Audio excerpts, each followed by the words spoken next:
Welcome to Sidisi's Demons. As far as our opening hand goes, yeah, we're going to keep on this one. I like that. We got a good spread in our hand. We have a Mana Rock, Hedron Archive, Sudden Spoiling. Should work out, hopefully, pretty well with our opponent's commander. And then we have Josu Vest to work towards if we, hopefully, fingers crossed, we keep making our land drops. Let's go and get down Swamp. Let's get Sidisi popped up. There we go. Then anything else, let's go and pass the turn to our opponent. We're playing Sidisi. Sidisi's Demons, Liliana's Contract, win condition, Death Touch, Exploit, and then whenever Sidisi exploits a creature, you may search your library for a card, put that card into your hand, then shuffle your library. And I think our opponent said something. So, best of luck to our opponent. We're playing against Danitha. I think that's how you pronounce it. That's how it's going to be for the rest of the video. Let's go and get down Stronghold and then kick it back over there. Playing against Danitha. First strike, Vigilance, Lifelink, and then Aura and Equipment spells you cast cost one less to cast. So, should be an interesting matchup. I haven't played against her before, so I'm excited to see what's going on. And we're playing against Slow Player 1. I always enjoy playing against him or her. They tend to have some really fun decks to play against. They're always some really, I don't know, I've just always walked away from a game with Slow Player 1 being like, all right, that was a fun game of Commander. So hopefully we keep making our lane drops, and we'll see what our opponent does have in store for us. Drawn to Gilded Lotus. Okay. Anything else? Nothing for 2. We're going to kick it back over to our opponent. So hopefully we hit the lane drop for next turn. That does put us online for working our way towards Hedron Archive, getting down Gilded Lotus. That'll really kind of open us up on mana. So it's not over yet that we're missing our land drops. So hopefully we can get those going and we'll be in a pretty good position. But if you did not see the deck tech, what are we doing with Sidisi? So we're looking to get a lot of demons on the battlefield and then using Sidisi to get down for 5 mana and then search up Liliana's Contract to be an alternative win condition. Oh, there we go. Hit the land drop. Let's get down Swamp and then kick it back over. We can go for a Mid-Eternal. Yeah, let's go get that down. 1, 2, 3. And then anything else, no. That will be it. And I'll kick it back over there. So we're looking to get 4 demons on the battlefield, 4 demons with different names. As long as we have Liliana's Contract on the battlefield and 4 different demons, we'll trigger during our upkeep and we'll win because we have 4 different demons on the battlefield. So if you've never built an alternative win condition deck in Magic, it's definitely a lot of fun to do that. It makes for some interesting gameplay. And we are playing against mono white, so we do have to watch out for some sort of enchantment removal, stuff like disenchant and different things like that. But we should get some pretty good stuff going. Opponent's going to go for Swords to Plowshares. Man, my kingdom for that to be a Path to Exile to get an additional swamp on the battlefield. That would have been so nice. So take care of a Mid-Eternal, which is not too bad. Shared Triumph, choose a creature. Creatures of the chosen type get +1/+1. I wish our opponent would have chosen Demon. That would have been really nice of our opponent if they would have done that. I doubt they would have gone for that, but never hurts to ask. The worst they will do is say no. Okay, opponent's going to get down on Sarah's Wings. Enchanted creature's legendary, gets +1/+1, has Flying Vigilance, and Lifelink. So we've got a legendary creature out there. See what we're drawn to. Hopefully we hit that. We do not. Okay, so that leaves us at 3 mana. Anything else? No. Let's go ahead and pass the turn to our opponent. Now, we still are online for Sudden Spoiling. So if we're in the neighborhood of worrying about commander damage, we can still go for Sudden Spoiling to kind of get rid of that. So we still have at least that line of play to kind of protect us. Once we do get to 5 mana, if we're worried about a ton of enchantments from our opponent, even though we don't have a lot of creatures in our graveyard, we can still go ahead and go for Living Death in kind of a little bit more of a proactive way if we need to. So we can basically kind of exile them. Opponent has no creature cards in their graveyard too, so that'll actually work out to our advantage. We just need to hit that 4th land drop, get down Hedron Archive. Now we are looking at double strikes. So that's going to be 8. That's going to be 12 total commander damage. If we're tapping down for potentially Hedron Archive next turn, yeah, we kind of need to go and go for Sudden Spoiling. This will kind of blank out an additional turn this turn. So let's go and choose target player. Okay, I'm going to swing it across for 2. That's going to be basically just 2 commander damage to my knowledge, putting us down to 6. 6 commander damage, 28. Yeah, the main reason for that is hopefully if we hit the land drop, that puts us online for Hedron Archive, then we can go for Living Death. If we try to hold up Sudden Spoiling, it puts us in a spot to where they might be able to swing it with commander damage for next turn. So definitely want to respect the double strike from that Cavalier over there. All right, oh, there we go. Beautiful. Let's go and get down Swamp. Let's go and go for Hedron Archive. It's going to be 1, 2, 3, 4. And then hopefully, next turn, we're going to be able to go for that Living Death and kind of start going for that. We do have 2 mana. Nothing for 2 mana. We'll go and pass the turn back over to our opponent. Now, as far as this deck goes, this is a $5 deck, but it is very easily upgradable. And there's a lot of things that you can go for. You're basically starting with a mono black shell. So this is something that you can definitely upgrade into like a Gonti style deck. Now, the demons won't really necessarily translate that well. There are free good utility demons in here that you can get going. But outside of that, it's got a good core. You have coffers in here. You have a couple different good spot removal, some good card draw stuff like Underworld Connections. So you can definitely kind of upgrade this into any sort of mono black commander. You might have to buy a few more cards here or there, but it's a good basis to start in mono black if you're a fan of mono black. Like I mentioned earlier, you just need to kind of get rid of some of the demons since we are pushing a Liliana's contract kind of win condition. And then stuff like Josu Vest, that just goes great in any sort of big mana deck. All right, so we got the Captain swinging across. It's going to be 6/6 with double strike.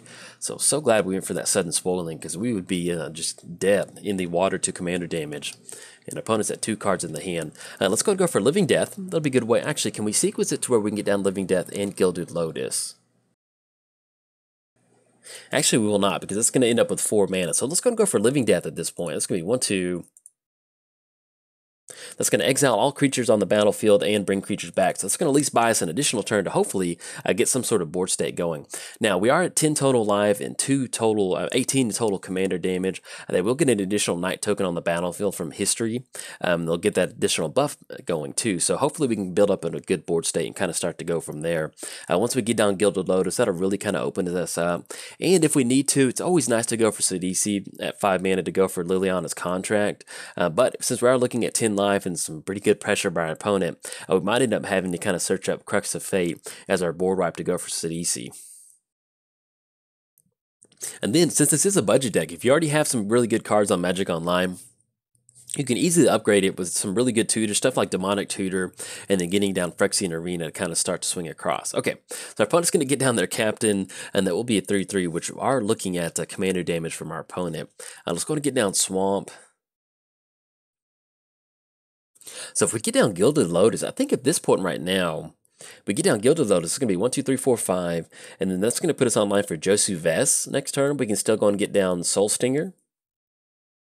And that'll kind of basically just be a chump blocker at this point right now, which we're okay with. Yeah, because then Gilded Lotus will really kind of open us up as far as whatever we want to go for. Yeah, let's do that. And let's go and tap down for Soul Stinger. That's going to be a triple black, tap down for Stronghold. And they're going to put 2/+1 counters on Soul Stinger. And then hopefully it'll just be a chump blocker. Now, if our opponent has some sort of spot removal, 1 more mana removal, they'll definitely have it on this one. But at least we're going to kind of have a chump blocker. And that puts us on next turn, because we're going to be looking at 1, 2, 3. I'll actually be able to turn that into 4 mana. 4, 5, 6, 7, 8, 9, 10. So that'll put us on perfectly for Josu Vest to get those zombies on the battlefield. And those the zombies... yeah, they're not going to enter the battlefield tap, so that'll at least allow us to kind of have some sort of army to kind of protect us from the knights coming across from our opponent.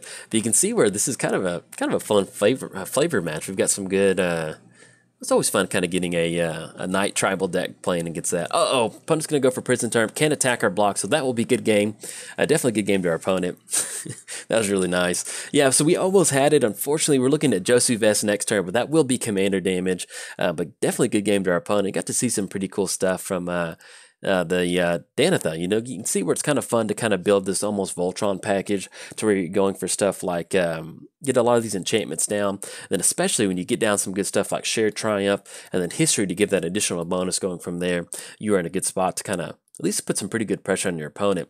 Now, unfortunately, they got down Prison Term. That does take care of Soul Stinger, but we had Josu Vest online next turn. That would have allowed us to hopefully kind of stabilize. Our life total down was getting down pretty low, and we have a lot of demons that sometimes deal damage to you, so maybe wouldn't be able to get it. We probably wouldn't have been able to go for Liliana's contract, but at least we could have got some demons down and swung across. But good game to our opponent. They got it on this one with that commander damage. And if you enjoyed the video, like and subscribe. Thanks. Bye. Welcome to Sidisi's Demons. As far as opening hand goes, this does look pretty good. We have Read the Bones. Now, this is a budget deck, so I would definitely Vampiric Tutor for Ancient Tomb and be online for Read the Bones. I do want to hold on to this one.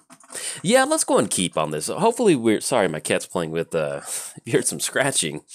I'm not falling in my chair. My cat has a little scratching pad on the other side of the room, and it just sounded really loud in my headphones. But anyway, hopefully we start hitting some land drops. It's going to put us online for Burnished Heart.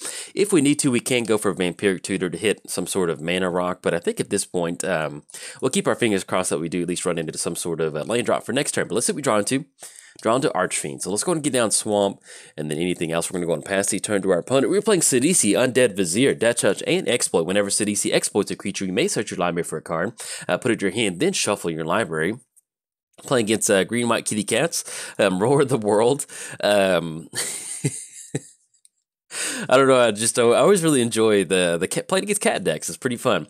Imminence at the beginning of combat on your turn. If Roar the World is in the command zone or on the battlefield, another target cat you control gets +3/+3 until end of turn. I guess that's why my cat was making a bunch of scratching noise, was because we're playing against a cat deck. So that all makes sense now. Thorn of Animus. Non-creature spells cost 1 more to cast. Okay. Do we want to go for Vampiric Tutor to get a land drop down for the turn? Yeah, let's go and do that. Yeah, let's go for Vampiric Tutor. It's going to be our best opportunity to go for it. Let's get this popped out just a little bit bigger. And let's go and grab Stronghold. Yeah, we need to get double black, but we'll go and grab Stronghold, and hopefully we just keep ripping some land drops. It would be a pretty good spot from there, so... Let's go and get down Stronghold, then nothing for 2, then we're going to go and pass the turn to our opponent. So yeah, they're going to get +3/+3 until end of turn, and then whenever another cat you control attacks, you may pay 3 mana. If you do, it gains trample and gets +X/+X until end of turn, where X is that creature's power. So, looking at some cats coming down. Might be playing against some sort of... a Sanctuary cat. All right, there we go. It reminds me of a budget deck that I built a long... Yeah, 4/5 cat out of the command zone. God, that's nuts.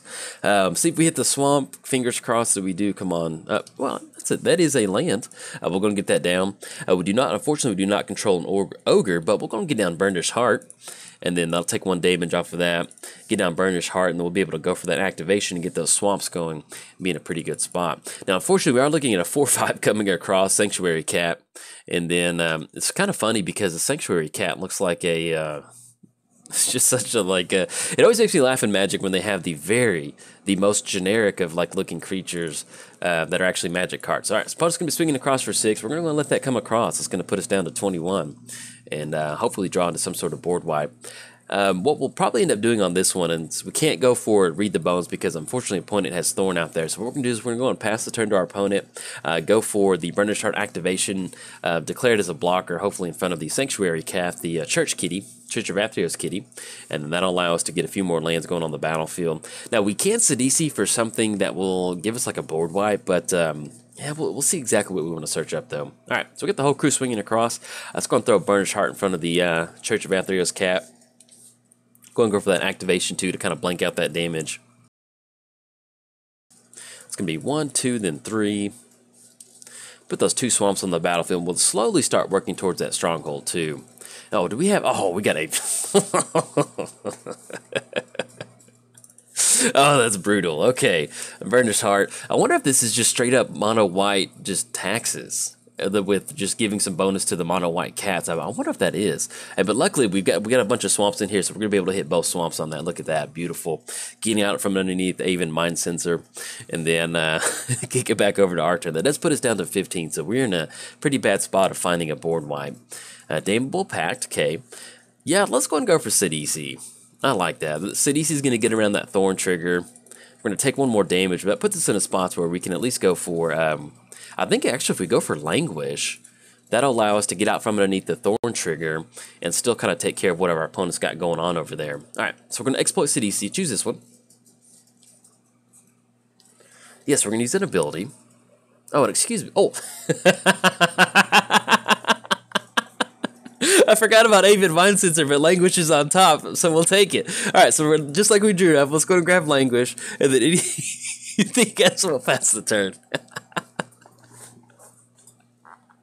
Okay, let's go ahead and get rid of... let's get rid of, I guess, the Archfiend, or we can go for Indulgent Tormentor. Let's go ahead and get rid of Blood Speaker. We've got a ton of demons in the hand. All right, let's see if we're alive on this. It's going to be 4, 6.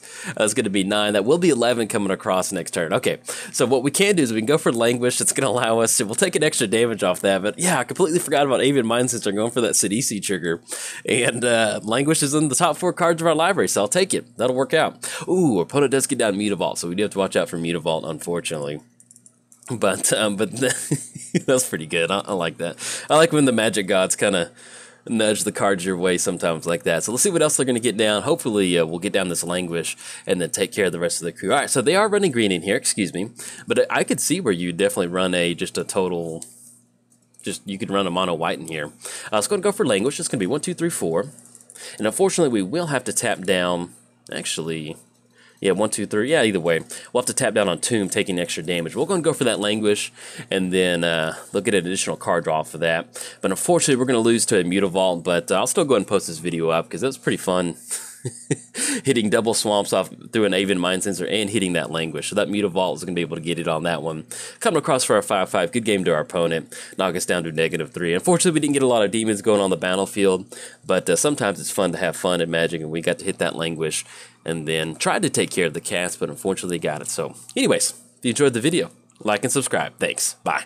Thank you for watching the video. If you enjoyed the video, make sure to smash that like button. Subscribe to the channel for more awesome MTG content just like this. And make sure to tap the bell icon to be notified whenever a video is made live. If you want to keep watching content, here are 2 more videos for you. This video and many others are sponsored by MTGO Traders and Cape Fear Games. Buy and sell digital singles to build your online collection today with MTGO Traders, and get your paper singles, accessories, and much more from Cape Fear Games. Whatever your Magic needs, both places have you covered.